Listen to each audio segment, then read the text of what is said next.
సర్వసామాన్యంగా ప్రతి ఒక్కరు కూడాను సత్యం అంటే ఒక్కటే. In the ordinary sense, truth is one.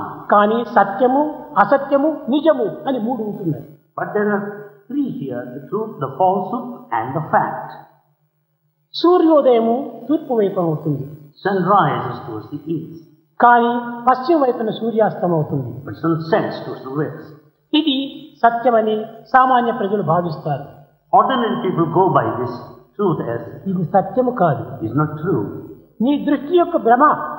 It's only your illusion. ఇది నిజము. కనిపించుతుందంటే సూర్యుడు తూర్పు వైపున ఉదయించడము, పడమటి వైపున అస్తమించడము ఇది కనిపించేటువంటి దృశ్యం. It is only the apparent one, that what you see, the sunrise and ఇంకా sunset. సత్యం అంటే ఏమిటి? Then what is true? అనగా సూర్యుడు ఉన్న చోటనే ఉంటున్నాడు. The truth is, sun exists. సూర్యుడు ఎక్కడ కూడాను కదలటం లేదు. Sun doesn't move. కానీ ఆ సూర్యుని చుట్టూ కూడాను భూమి తిరగటం చేతనే ఈస్ట్ వెస్ట్ అనేటువంటి యొక్క మార్పులు కలుగుతున్నాయి. As earth revolves round the sun, you have the day and night. అది సత్యం. That is true. తూర్పు పడమర లేదు.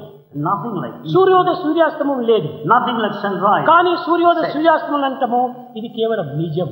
However, sunrise and sunset, they are facts. ఇదే విధంగానే సత్యాన్వేషణ అనేటువంటిది అనేక రకములైన మార్గం లోపల ఈ జగత్తులో దివ్యత్వాన్ని నిరూపిస్తూ వస్తుంటాడు. Like this, such a truth will prove the divinity. కనుక ప్రతి మానవుని యందు కూడాను ప్రతి క్షణమునందు కూడాను ఒక దివ్యత్వం అనేటువంటిది ప్రకాశిస్తూ ఉంటుంటాయి. Therefore, within every human being, the divinity shines every second.